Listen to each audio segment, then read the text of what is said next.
huyu mtu wa pikipiki Epifani Mweresi nikamwambia jua anafunga sana ili unipeleke nyumbani.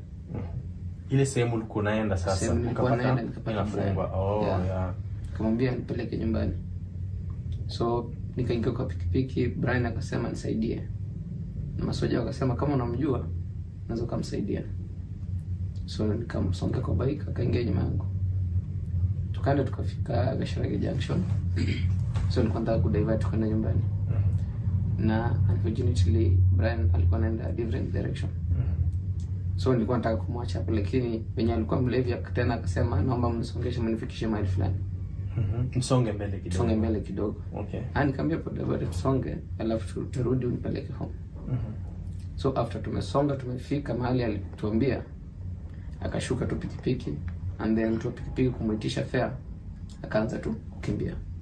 Before tuasonge 2 steps mbele hivi, ndio gari ilitokea tu ikampiga.